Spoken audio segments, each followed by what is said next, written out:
Lucas 24, versículo 13, quem achou, diga amém. Está escrito na minha Bíblia, King James Fiel: eis que 2 deles foram naquele mesmo dia para uma aldeia chamada como? Emaús, que era distante de Jerusalém, quanto? 60 estádios. Cerca de aproximadamente 12 quilômetros de Emaús a Jerusalém.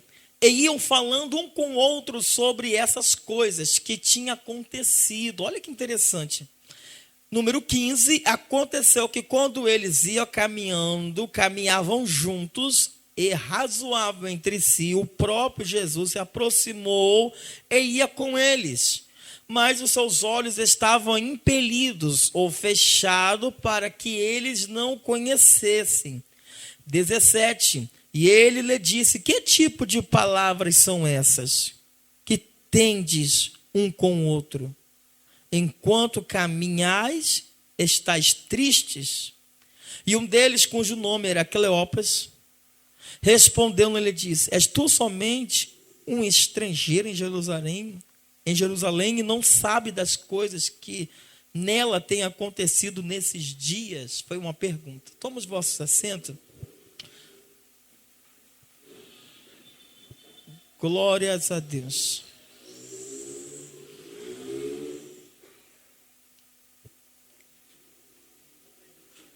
Sim, fazer menção daqui a pouco.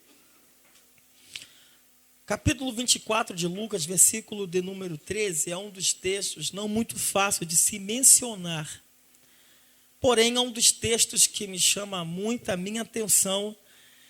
Essa passagem bíblica, os 2 discípulos no caminho de Emaús. Ou seja, aqui, irmãos, resumindo, que aqui não estou numa série para poder destrinchar passo a passo, mas de uma forma geral aqui. Então, eles estavam vindo de Jerusalém para Emaús. E Emaús de Jerusalém, mais ou menos 12 quilômetros de distância. O mestre, o líder chamado Jesus morre. E quando morre, eles estão dispersos. É como diz aquela palavra, que após o pastor morrendo, as ovelhas ficam dispersas. Eles estão dispersos. Eles estão desacreditados, uns conversando com os outros, discípulos vão para um canto, outros vão para um outro lado, e esses 2 discípulos vão para o caminho de Emaús. E no caminho de Emaús, eles estão tristes, cabeça baixa, conversando um com o outro, com seu colega, falando exatamente do que tinha ocorrido em Jerusalém. Mataram o nosso mestre, mataram Jesus, ele desapareceu, não está no nosso meio, esperamos o 3º dia da ressurreição, e Jesus não ressuscitou, e agora estamos aqui tristes, de cabeça baixa. E o texto bíblico diz que eles estavam a caminho de Emaús, o lado oposto em Jerusalém. E a Bíblia diz que quando eles estão a caminho de Emaús, aparece no meio do caminho exatamente uma pessoa conversando com eles. E quando Jesus aparece no meio do caminho, no versículo de número 15, diz assim o texto: e aconteceu que quando eles iam caminhando juntos, arrazoava entre si o próprio.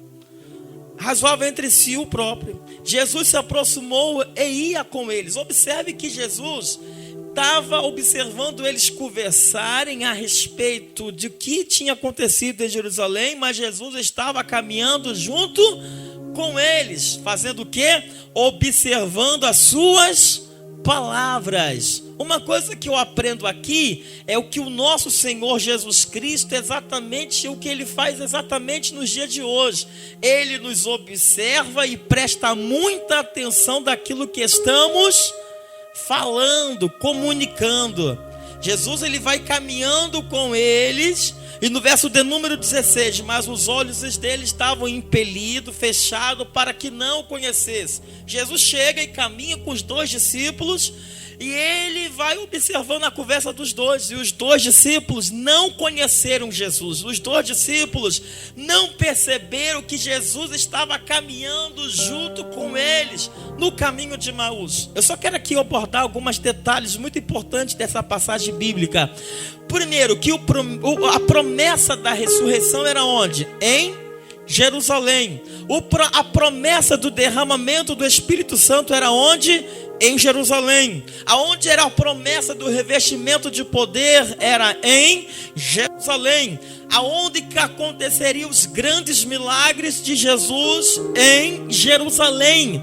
Mas eles estão caminho oposto, e quando eles estão caminho oposto daquela direção, o mestre, o líder, caminha junto com eles, e quando caminha junto com eles, vai se preocupando do que vai acontecendo, porque eles estão no caminho oposto, porque o caminho da promessa é em Jerusalém e não é no caminho de Emaús. Observa que exatamente acontece isso no século 21, em todo tempo de existência da vida da terra, em todo tempo da existência da vida humana, o Senhor, Ele se preocupa conosco, Ele se preocupa com as nossas atitudes, Ele se preocupa com a nossa caminhada, Ele se preocupa com a nossa vida espiritual, com o nosso estilo de vida cristã. Ainda que alguns vão para o lado oposto, ainda que alguns vão para o lado ao contrário, Jesus, Ele não desiste, Ele continua caminhando do teu lado, querendo te orientar para te dar vitória e te levar para o caminho certo. Observa que mesmo esses dois discípulos indo para o caminho ao contrário, Jesus está com eles. Porque Jesus se preocupou com eles, porque eles estão tristes. Eles agora não creem que a ressurreição aconteceria no terceiro dia. Eles estão tristes, eles estão agora em dúvida, gerando conversas paralelas, dizendo: o mestre não ressuscitou. E por isso estamos voltando para onde? Para o caminho de Emaús, o caminho contrário. Observe que exatamente isso, irmão. Chega momento da nossa caminhada, chega momento da nossa vida cristã. Vou tirar a gravata aqui só um minuto. É que está muito apertado. Melhorou um pouco. Acho que eu engordei um pouquinho, irmãos. Não sei o que está acontecendo. Não sei se é muito carboidrato, se é muito açúcar, mas tem que dar uma melhorada, irmãos. Esse é fato que eu sei. Hoje fui colocar a gravata, não consegui, irmãos. Eu pedi o Daniel, meu filho, para colocar aqui a gravata, não estava conseguindo. Mas enfim, irmão, Deus é bom em todos os momentos. A Bíblia diz: os que confiam no Senhor engordarão, não é isso? Está lá em Salmos. Mesmo Jesus, Ele ri no caminho ao contrário, Jesus vai ao encontro deles. Não é assim que acontece. Se Jesus fosse pensar em qual muitos pensam relacionado à minha pessoa e à sua pessoa, mesmo algumas pessoas andando ao contrário, fazendo aquilo que é oposto, Jesus, Ele nunca nos abandona. Sempre Ele vai querer estar do nosso lado para nos orientar e nos dar o caminho que realmente é o caminho da vitória, o caminho da vida espiritual, o caminho da vida de santidade, de transformação. Jesus, Ele poderia ter pensado o seguinte: já que eles estão indo ao caminho oposto, deixa eles o caminho oposto, porque o caminho é Jerusalém, não é Emaús. Ainda que alguém tente se afastar de Deus, eu quero dizer essa palavra aqui nessa noite. Ainda que alguém tenta se desviar do evangelho e ir para o caminho oposto, em vez de ir para o culto de domingo à noite, vai para outros lugares. Ainda que deixa de ir em direção à tua palavra, a palavra da vida eterna, lembra-se, Jesus nunca vai desistir de você, nunca. E os dois estão indo no meio do caminho. Você viu o que acontece? Rapaz, Jesus não ressuscita. No terceiro dia, os discípulos estão dispersos. Pedro volta a pescar, Simão volta para o seu caminho. Verso de número 16 diz que os olhos deles estavam fechados e não conheceram que Jesus estava caminhando com eles. Sabe qual é a situação? Exatamente o que acontece conosco. Jesus, Ele está caminhando com a gente. Jesus, Ele não abre mão de você. Jesus está perto de você para te abençoar.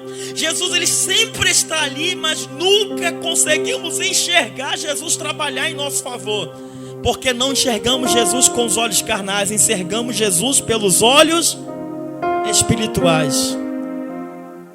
Diga assim nessa noite: Jesus, Ele está do meu lado, só basta eu ver. Diga: com os olhos espirituais. Ele está caminhando, ver que é o Messias, o Yeshua, o prometido, mas os olhos deles estão o quê? Fechados. Observe, irmão, que tem gente que vem 4 trilhão, 1 bilhão de anos para a igreja, o século todo, mas ele nunca vê Jesus andando do seu lado, realmente te dando vitória, quebrando o laço, abrindo o caminho, dando vitória, te abençoando, guardando a sua família. Mas ele diz: eu não estou vendo o que? Jesus agir do meu lado. Eu quero perguntar nessa noite: quantos estão vendo Jesus aqui do seu lado, trabalhando em teu favor, agindo na sua vida espiritual? Então eu tenho que enxergar pelos olhos espiritual e não pelos olhos carnais. Esse emprego meu está tão difícil, essa porta está tão difícil, essa resposta não acontece, esse milagre não aconteceu, estou esperando isso, eu não estou vendo Jesus, mas Ele está do seu lado, agindo em teu favor. Eu quero aqui complementar no verso 17. E Ele lhe disse: que tipo de palavras são essas que tendes um com o outro? Observe que Jesus está preocupado pelaquilo que eles estão o quê? Falando. Observe, irmãos, uma coisa: que nós pecamos em pensamentos, pecamos por ações e pecamos ainda muito mais por palavras. Se a gente for ver na Bíblia Sagrada, está recheado de passagens bíblicas que diz que a vida e a morte está nos poder das palavras.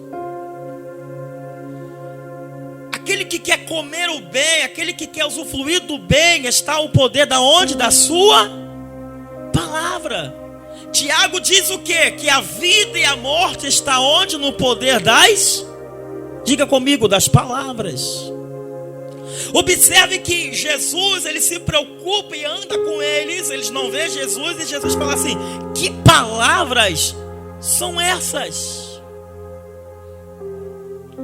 Pastor, eu não pequei nem por pensamento, nem por obras, mas está pecando por palavras. E é nessa hora que Jesus, ele se preocupa daquilo que nós estamos o quê? Falando. É nessa hora que nós falamos coisas que nunca deveríamos ter falado. Abrimos às vezes a nossa boca para falar coisas que nunca deveríamos ter falado. Porque um dia uma palavra falada, ela não volta mais atrás.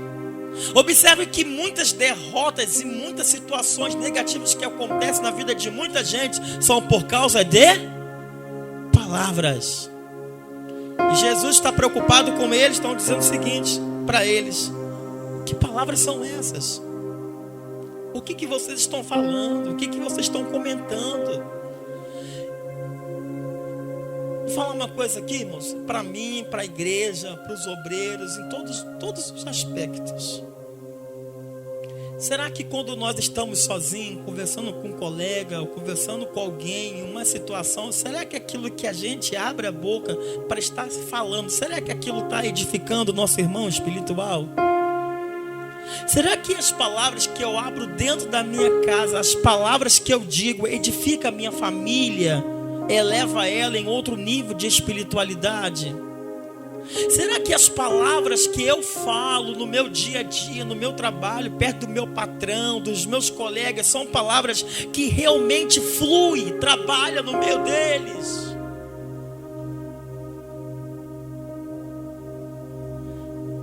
E pelas nossas palavras é que Jesus disse, a palavra diz que nós seremos o quê?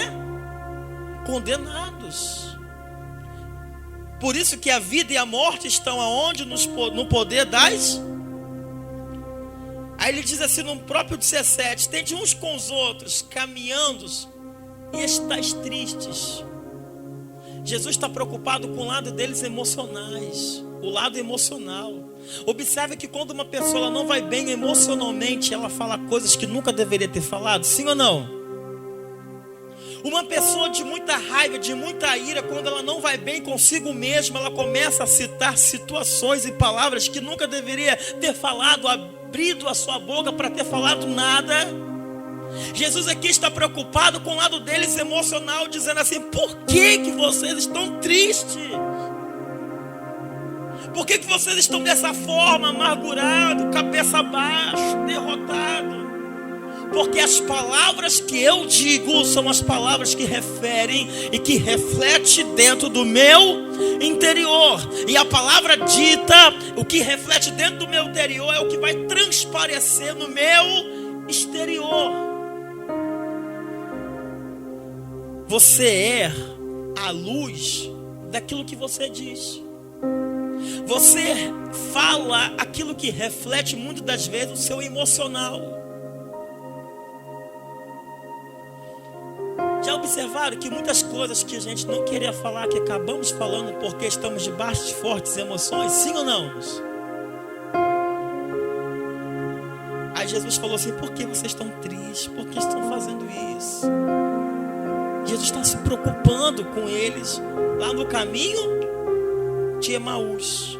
E um deles, cujo nome era Cleopas, respondendo, ele disse: és tu somente um estrangeiro, ou seja, um peregrino, e não soube das coisas que nela têm acontecido nesses dias?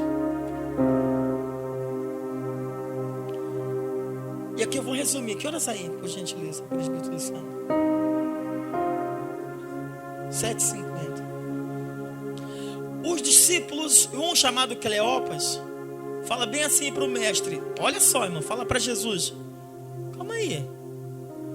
Primeiro pergunta que palavras são essas. Depois pergunta por que estás tristes. Aí Cleopas fala bem assim: você não soube o que está acontecendo em Jerusalém? Tu és um peregrino, você anda em Jerusalém, você está vindo de lá e não soube o que aconteceu? Que até parece que Jesus não sabia do caso. Versículo de número 18, 19, acompanha aqui. E ele disse: que quais? E eles disseram a respeito de Jesus o Nazaré. Eu vou terminar aqui no versículo 19, irmãos. Vou terminar aqui. Que aqui não é uma série, uma mensagem bem objetiva, é um culto de Santa Ceia. E Deus é bom. Primeira coisa, no versículo 16 e 17, Jesus pergunta para eles: que palavras são? Que palavras são? Jesus fez o que? Fez uma? A segunda pergunta de Jesus: por que estáis tristes? Por que vocês estão assim tristes? Assim, dessa forma, cabeça baixa. Aí Cleopas fala bem assim: não sabe o que está acontecendo em Jerusalém, você é peregrino, anda tudo esse lugar e não sabes. Estava falando com o próprio mestre. Aí Jesus responde para eles novamente: quais essas?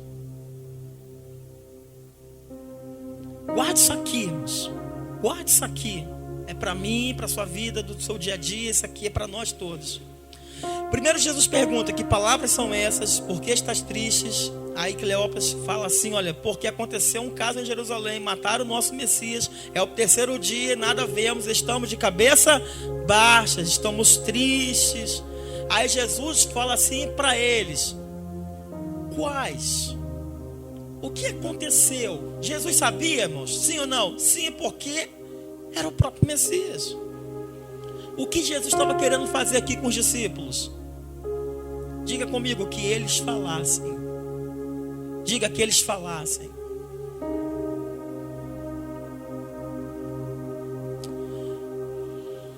Tem coisas na nossa vida, na sua trajetória, que quando você vai conversar com alguém, vai aconselhar alguém, você não precisa falar muito.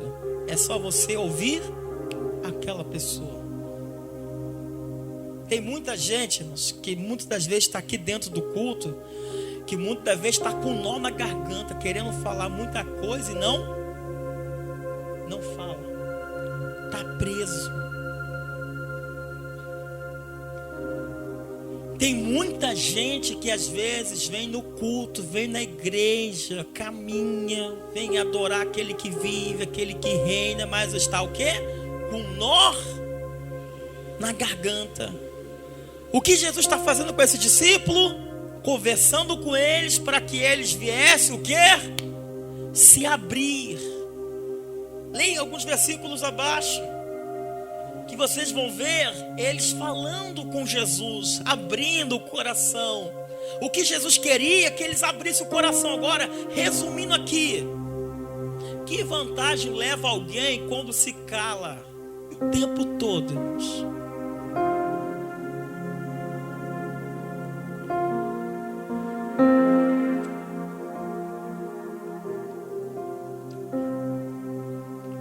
Tá com vontade de chorar, chora. Tá com vontade de gritar, grita. Tá com vontade de falar que tá fraco, que está num ponto de não aguentar, fale, abra a boca. Mas o seu silêncio o tempo todo, só ficar calado e não mostrar o que está aqui dentro, isso só vai te afundar e te matar. É assim ou não é? Por isso que eu fiz a pergunta: que vantagem eu tenho em ficar o tempo todo calado? Jesus está dizendo para ele: quais coisas que aconteceram em Jerusalém? Fala. Jesus está dizendo para eles: fala, abre a boca, eu quero ouvir vocês. Abre a boca, porque no momento que vocês falam, vocês alcançam a cura e a libertação para a vida de vocês. Por isso que a Bíblia diz: confessai as vossas culpas uns para com os outros, para que alcanceis o quê? A libertação, a transformação. E aqui nessa noite Jesus te trouxe para exatamente te tratar, para poder colocar a minha vida diante desse altar, para dizer uma coisa: se tem alguma coisa que está te impedindo, uma coisa que está te trazendo barreira, é nessa noite de você chamar Jesus no canto, abrir o seu coração, abrir tua boca e colocar todas as suas necessidades diante de Deus, para que Ele venha nos curar, nos transformar e nos abençoar. Que coisa é essa? Abre a boca, o que está acontecendo? Aí Jesus volta lá e fala para eles: mas nós esperávamos que ele fosse quem havia de remir Israel. Todavia, além do mais, é o terceiro dia e essas coisas não aconteceram. Eles estão abrindo o coração, estão falando daquilo que eles esperavam, que não aconteceu. Muito fracasso de muita gente, sabe o que acontece? O fracasso de muita gente é colocar expectativa em cima de muita coisa, e quando não acontece no dia que ele espera, quando não acontece, ele se arrebenta-se a si mesmo. Coloca todas as suas expectativas no Senhor Jesus, irmãos. É o único que não vai te decepcionar. O homem vai te decepcionar, o homem vai errar, o homem vai falhar, mas Jesus não vai falhar. Eles estão abrindo o coração, já são o terceiro dia, até hoje nada.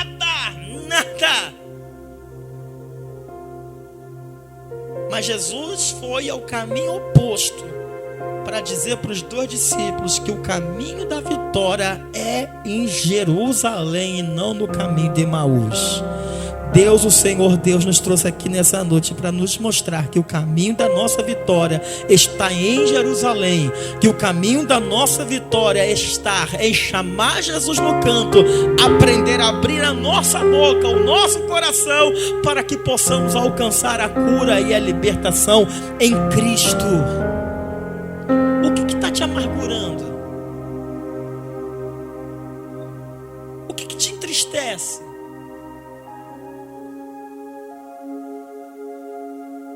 A vida das pessoas paga tanto dinheiro a psicólogos, sendo que Jesus é o maior psicólogo e Ele que está pronto a nos ouvir a todo momento.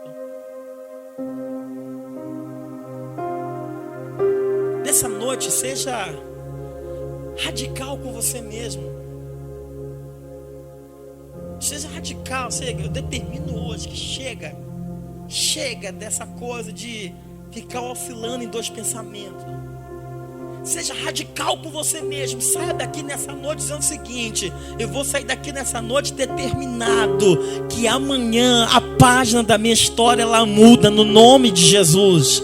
Saia daqui de uma forma radical dizendo o seguinte: que nada vai te entristecer, nada vai te amargurar, nada vai te levar ao fracasso.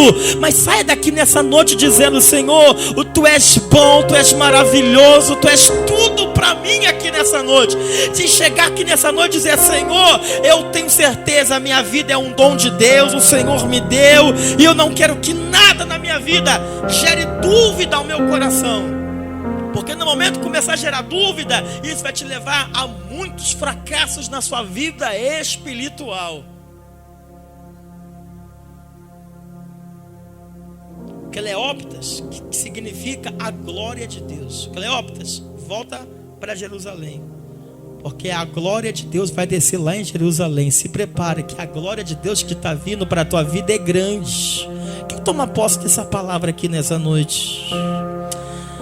A glória que o Senhor Deus tem para fazer na sua vida é coisa grande, é coisa tão gigante, que não só depende do Cristo, porque Ele já está do teu lado, falando contigo. Ele já está falando nos teus ouvidos. Ele está dizendo: abre os teus olhos espirituais e abre o seu coração e coloque tudo aquilo que você precisa diante do meu altar, para que eu possa trabalhar na tua vida em espírito e em verdade. Agora, como que Jesus vai trabalhar nos seus pontos fracos se nós não abrimos a boca? Como que Jesus vai trabalhar naquilo que eu tenho necessidade se eu não apresento para Ele? Então nessa noite, em nome de Jesus, pega a tua necessidade, pega os teus problemas, pega a sua dúvida, o seu medo, tua frustração, e coloque diante do Senhor, que Ele tem o poder de resolver tudo aqui nessa noite para a glória de Deus. Quem acredita nessa palavra, diga amém. Quem pode se colocar de pé junto aqui comigo para fazermos uma oração ao nosso Deus? Aleluia. Eu tenho certeza, Jesus, Ele está presente aqui nessa casa. Ele é poderoso, Ele é fiel para fazer muito mais daquilo que pedimos ou que pensamos. Jesus está no caminho de Emaús para conversar com os dois, para que eles viessem abrir o coração. Abre, fala que eu estou aqui para te escutar. Eu quero fazer a Deus uma oração nesse momento agora. Essa mensagem identificou contigo? Às vezes você está indo para o lado oposto de um caminho que o Senhor não planejou para a tua vida, ou uma situação adversa. Eu quero orar pela sua vida rapidinho aqui no altar. Você vai vir aqui no altar e eu vou fazer a Deus uma oração, e eu vou ler a palavra da Santa Ceia do Senhor. Jesus é o maior psicólogo de toda a história. Jesus é aquele que se preocupa com as nossas vidas emocionais, com a nossa vida espiritual. Jesus, Ele está aqui para falar contigo, Ele está aqui para te abençoar. Você que ouviu essa mensagem, quer receber de Deus uma oração especial, saia do teu lugar, se coloque aqui na frente. Ele está aqui para fazer, só depende de nós. Ele está aqui para fazer, só depende de você. O homem te decepciona, o homem erra, mas Jesus não erra. Jesus, Ele não erra. Jesus, Ele é fiel com as suas palavras. As vossas cabeças. E se você sentir de Deus, tu vai vir aqui na frente. Louvado seja o nome do Senhor. Na Santa Ceia, e quando Jesus Ele chega até em Emaús, os dois discípulos disseram assim: fica mais um pouco. A presença de Jesus é a presença aconchegante, é a presença que traz paz, conforto. Os dois discípulos disseram assim: fica, Jesus. Eles não sabiam que era Jesus. Fica mais um pouco. E Jesus fica. E quando Jesus fica, Ele senta na mesa. Jesus vai pegar um pão e vai partir. E quando eles partem o pão, os dois discípulos começaram a se arrepiar e sentir a presença do Mestre, dizendo: esse é o Cristo de Deus que está no nosso meio. Se você pedir para Jesus ficar, Ele fica na tua vida hoje. Se você pedir para Jesus te libertar hoje, Ele te liberta hoje. O que não pode ir embora da nossa vida, pode ir embora carro, pode ir embora dinheiro, pode ir embora tudo. O que não pode ir embora da tua vida é Jesus aqui nessa noite. Eu vou repetir de novo. Os dois não sabiam ainda que era o mestre, e eles disseram: fica mais um pouco, fica aqui conosco. E o mestre ficou, porque ele se constrangeu pela forma que os dois colocaram. E Jesus ficou, irmão. Se você pedir para Jesus ficar, ele vai ficar para agir, para trabalhar. Agora, é o que eu já disse aqui nessa noite: pode ir embora tudo, mas não pode ir embora Jesus da sua vida, porque se Jesus for embora, as coisas vão dar errado, as portas se fecham, a família se arrebenta. Mas se você pedir para Jesus para ficar, a glória de Deus será nítida na tua vida. Não vai ter espaço para depressão, para amargura, para derrota, para a fraqueza. Quantos quer pedir para Jesus para ficar aqui nessa noite? Quantos pode dizer para Jesus: fica, Jesus, mais um pouco?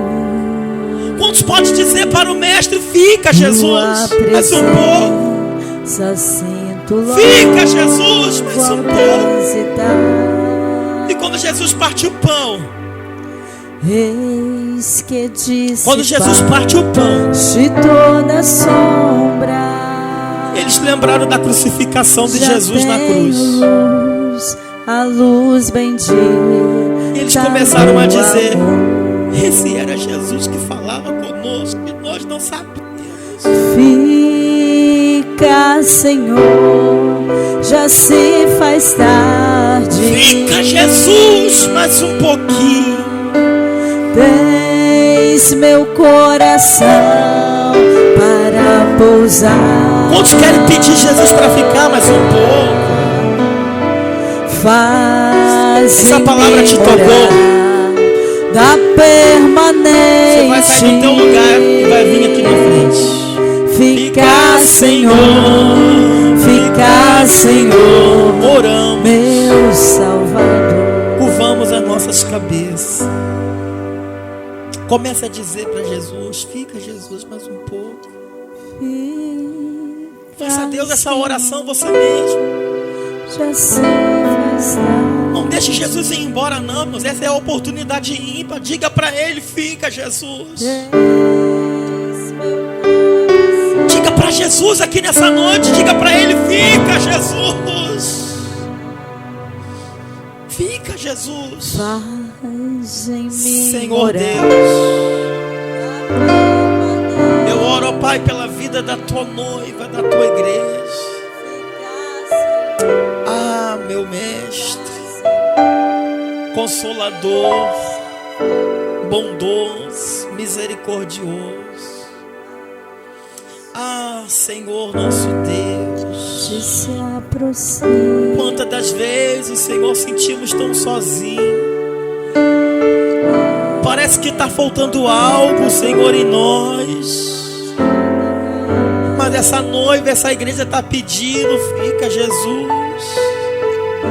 Ah, meu mestre bondoso, toma a sua noiva, Senhor, nas tuas mãos, Pai. Renova, Pai, a vida espiritual da tua igreja.